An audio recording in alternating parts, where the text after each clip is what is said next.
Hi, my name is Sarah Snodgrass, and today I'm going to be talking about the brief history of special education before the 1970s and then from the 1970s to the future, or present, excuse me. So to begin, before the 1970s, there were a lot of unfairness with students. They would not get the basic special needs care that they deserved or rightfully needed.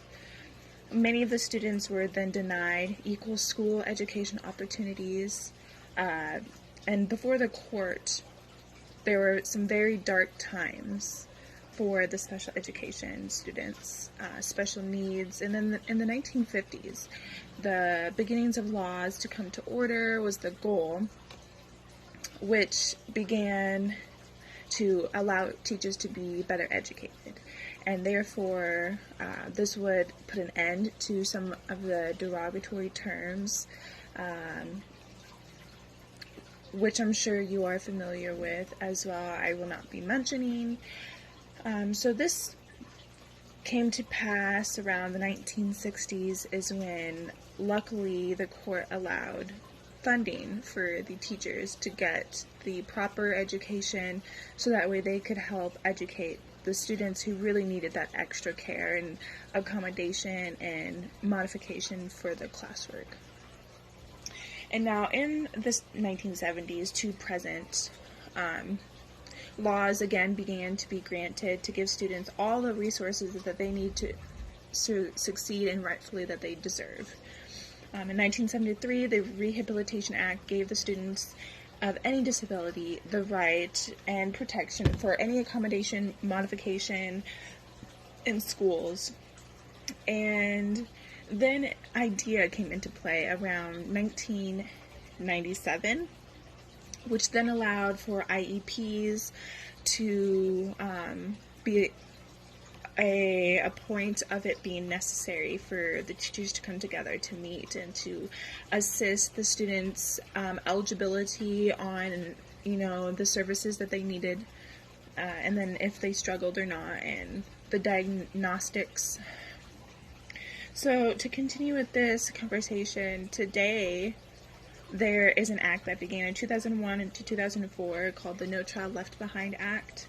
And that gives the students the further protection that they need on ensuring the guarantee of children not being left behind, the services that they need for education classes or extracurricular opportunities, say an Excel classroom or after school care with a teacher or a modification on an assignment, that guarantees the students' ability to succeed and that they will not be left behind.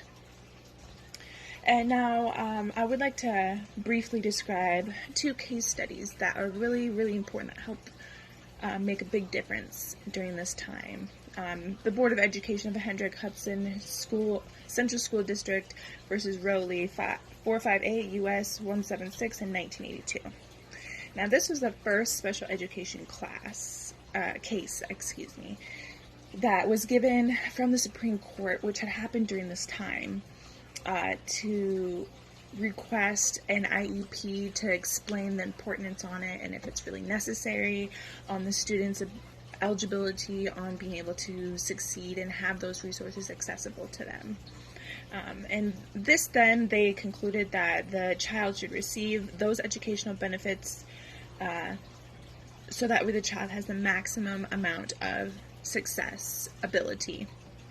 Now, my last case study that really hit home for me, I believe, is the Irene Independent School District versus Amber Tatro 468 U.S. 883, 1984.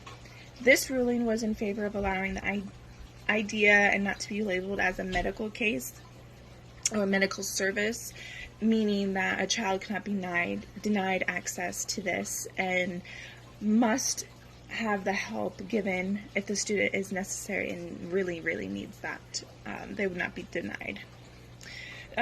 So to continue and to conclude with this, I think that ultimately it's important to acknowledge the importance of special education and how we've come so long and so far in the process, and hopefully to just get better and stronger, allowing students to have the accessibility that they need to succeed.